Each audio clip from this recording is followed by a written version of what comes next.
Caramorthex stood staring at the stone sarcophagus from the doorway, spinning a white lily between his fingers. An ancient musty scent hung thick in the air, filling the large vaulted chamber with its oppressiveness. Runelight lit the walls, adding the gloomy feeling, clawing at his soul. He loathed coming down here because once here, he knew he wouldn't want to leave. Perhaps this time I will lay down beside you, my love, and just... Letting out a mirthless laugh, he stepped into the crypt and approached the coffin. Oh, Neria, why do I feel such the fool when in your presence? He gazed across the carved likeness of his wife upon the lid. Even in stone, she took his breath away. The knowledge that her broken body rested just below the ornate enclosure slashed at his heart. The memory of the green dragon flying away, of him staring at it helplessly as he held Neria, of her dying words whispered to him. These were the demons that woke him each night. This was the black stain on his soul. I failed you, he thought, and you bore the consequence of my failure to this chamber. I shall never forgive myself. Bending to one knee, he laid the lily stem between the carved hands on the top of the lid, its circular bow resting just below stone breasts. I'm sorry I have not visited for so long. He ran his strong fingers through his long golden hair and sighed. Leaning forward, he placed his head upon the cold lid. Would that I could sleep with you for all eternity, he thought. He reached out and set his hand on her stone shoulder. I miss you so much. When he lifted his head, tears filled his almond-shaped blue eyes, though they did not fall.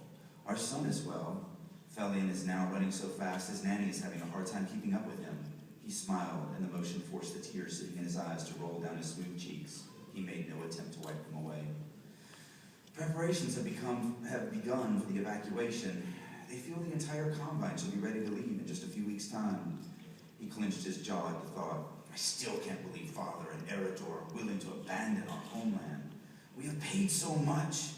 Reaching out, he brushed the carved cheek of Neria's image. I have paid so much for this land. His fingers found the pendant hanging around his neck, a worthless bauble of pewter in the shape of 3 knots of rope encircling a common piece of quartz. The silver chain it hung from held more value than the pendant. Still, touching it brought him comfort. It had been a gift from his mother, Raina Thex, the last gift she had given him before she died. She claimed it had been in their family for millennia, though the first time he had ever laid eyes upon it was when she had pressed it into his hand and bade him wear it always. His head dropped and his shoulders sagged. I have no desire to leave Amarillo. His voice began to crack. I have no desire to leave you. Sucking in a breath, he regained control of himself. I understand. This war is truly lost. The dragons and their hordes have proven if you enjoy spending time with the dead, you'll soon get more opportunities than you have ever dreamed. Casting a glance over his shoulder, Caramore's face hardened at the sight of the elven archmage. Friends we may be, Coralyn, but you overstepped yourself this morning. He could still feel the tears hot upon his face. I will not draw attention to them by wiping them away, he thought. Instead, he rose and glared at the elven wizard. How dare you enter the royal crypt and disturb me? The arrogant smile that seemed a permanent fixture on the mage's lips of late slipped, and he bowed his head. Forgive me, my prince. I meant no disrespect. When he looked up, his normal, confident expression had returned. However, I think you will find that I am justified. Turning back to the coffin, Caramore stared down at the perfect reproduction of his wife. Pressing 2 fingers to his lips, he then pressed them to hers. Goodbye for now, my love. As he approached Coralyn, the archmage started to speak, and Caramore cut him off with a wave, not here. He walked past the elf and headed up the winding corridors and stairways that led to the upper levels of Bastion. The walk helped calm Caramore. It was not as if he was someone who stood on ceremony. It was more that his friend had caught him in an intimate moment. And I loathed showing weakness, he thought. Still, by the time the pair reached the courtyard, the anger had fled Caramore completely. It was still early, and the sun had yet to rise high enough to top the walls of the keep. The chaos filling the courtyard assaulted him, and he let out a sigh. The supplies and personal goods lying in neat piles around the area were an all too solid reminder of the intent of his race to flee. Refugees filled every empty space between the cargo, a reminder of how poorly the war had turned. Every village and town in northern Amarillo had either been put to the torch by the Ring of Scale horde or abandoned for fear it soon would be. Bastion was the last place of safety left to any who survived.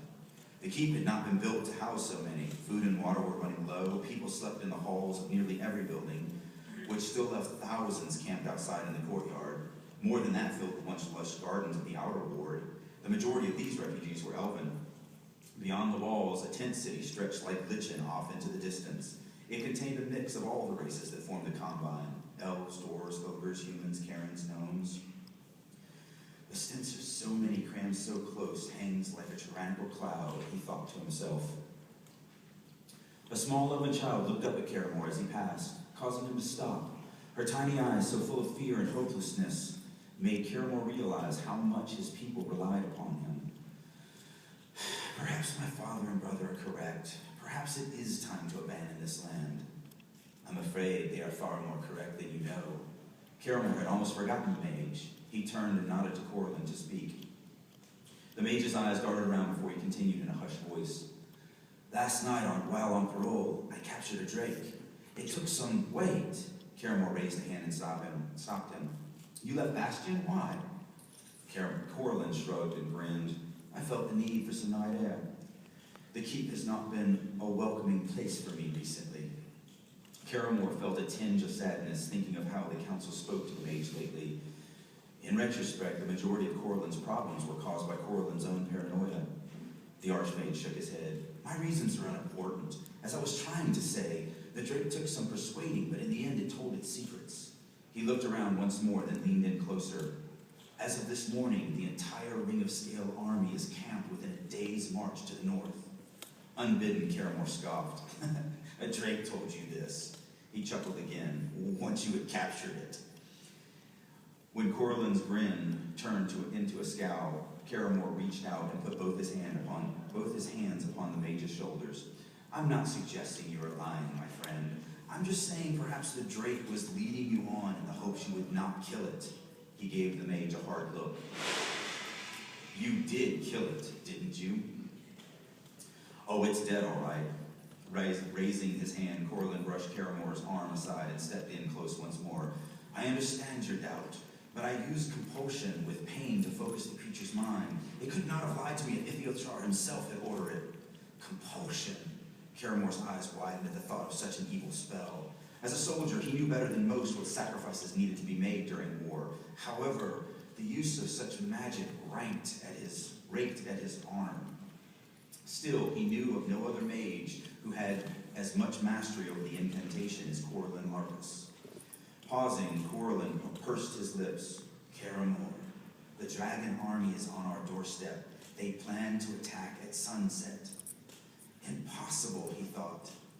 He wanted to deny the mage, as the king had done for nearly the past year.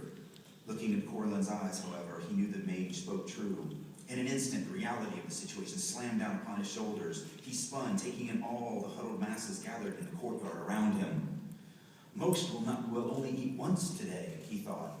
How could they be expected to hold off a siege? His mind raced, planned strategies, lines of attack and defense. There's just no time! Spinning back to Corlin, he grabbed the mage by the front of his robes. How? Physically picking him up to his toes, Caramore shoved the mage into the doorway, leading back the way they had come. Once inside, he lowered his voice. How could they have gotten so close without any of us knowing? Bringing his hands up, Corlin tried to pull Caramore's fingers from his clothing. When Caramore did not let go, the mage's face turned grim. I have no idea.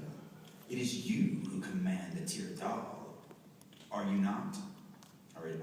It is you who are in command of the Teir, are you not?